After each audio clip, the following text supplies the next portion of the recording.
Hello everyone, I'm Heather Downey and today I'm going to share with you one of my go-to exercises for really making sure that I'm using my fingers properly, I'm warming up nice and slowly and methodically, and I'm making a great sound on my harp. So this exercise is taken from my technique bank within my online membership. So if you enjoy it and you're interested in finding out more, then you can click on the link or you can send me a little email and you'll find out more about the membership. But I hope you enjoy this. It's called Individual Fingers and I use it every day before I warm up. Hello everyone and welcome to another one of our individual exercise videos. In this video, we're going to be having a look at one of my favourite exercises, individual fingers. This is one of those foundational exercises that's so important for all of us. Sometimes when we first look at it, it might seem simple, but so many different exercises can branch off of this one, become more complex, and it really is the foundation of our playing. I still do this exercise every day. It's so important. It really helps you hone in on each individual finger. Ask yourself, am I happy with that sound? Do I have buzzing that I want to fix? And because you're working on each individual finger, you can fix it. So let's get started. Individual fingers. We're going to be working in C major as ever, placing 4 fingers on the strings. Now, actually, you can do this anywhere on your harp, on any four strings, I'm placing C, D, E, F because it sounds pleasing because I'm in the key of C. You can place them anywhere, it doesn't actually matter. But I'm placing on C, D, E, F. So, getting my hand position really nice, making sure that my palm isn't parallel to the strings, but that I have a nice open hand position. This would apply to the right or the left hand. And you want to do this in both hands, of course. All exercises in both hands and then hands together. So a nice open hand positioning. And what we're going to do is we're going to pull each finger 4 times into the palm of the hand. Why 4 times? Honestly, because I chose 4 times. If we do it 4 times, we can ask ourselves, have I got an even sound across my 4 plucks? Am I happy with any buzzing, as in, is there any buzzing? Because I won't be happy with any buzzing. If you only pluck each finger once, you don't really get a comparison of consistency in working your finger. So that's why I went for 4. So 4 times we're going to pull our 4th finger into our palm, which means we're not only working on plucking, but we're also working on placing. Because I don't want this to happen.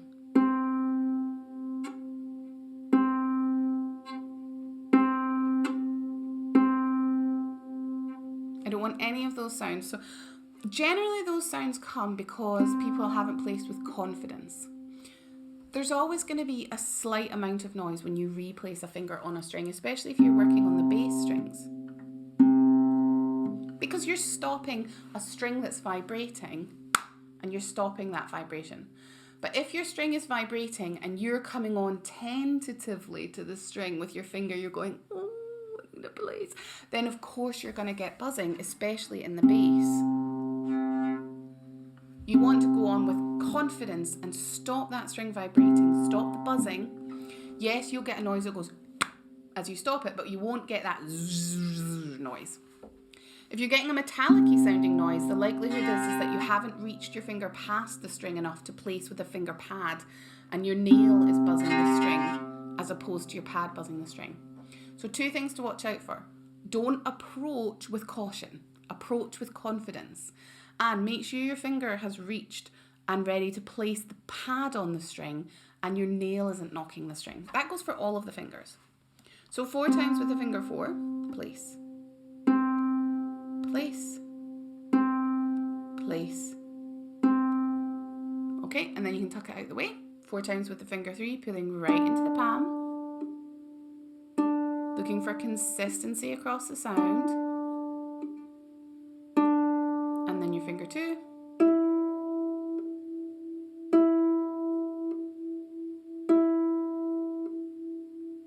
And then to work the finger the finger thumb. To work the thumb, we're going to place our four fingers back on the strings. That's to give the thumb some stability and something to allow us to bend to.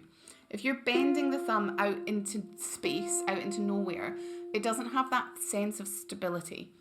So we're going to place our four fingers back on and we're going to bend our thumb in two joints, bending from this joint and bending from this joint and touching this paddy part of our finger too.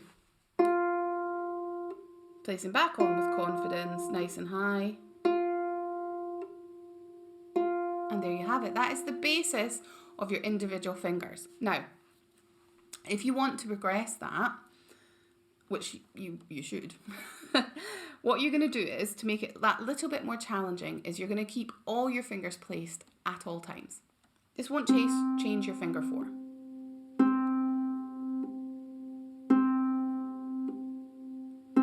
But your finger three will feel more difficult. It now has to be more independent. This exercise is called independent fingers. And then the finger two.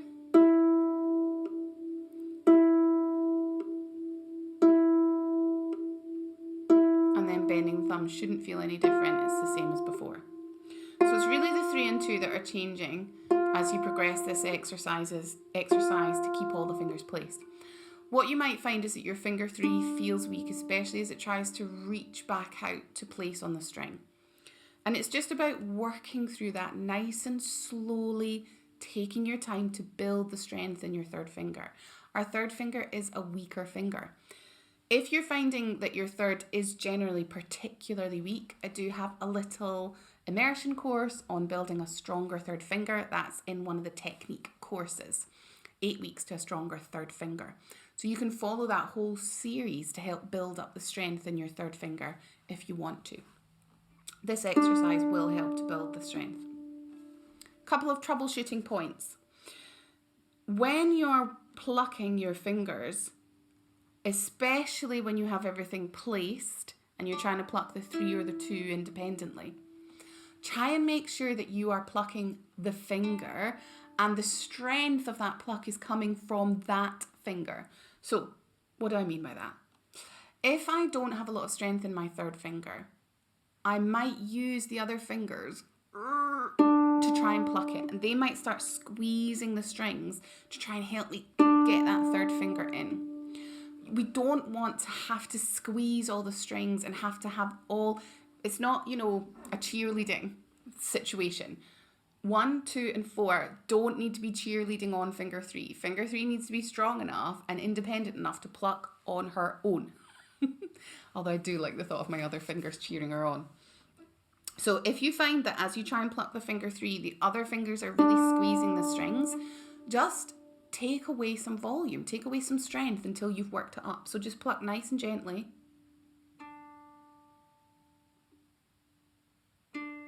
Okay? Or even just take it right back to basics and start by just trying to move the finger 3. Or even just lifting it off the string, not even plucking at all. Okay, the finger 3, it's hard to make it independent like that on its own. So don't expect it to come really fast and just be an instant thing. Okay, that's individual fingers for you.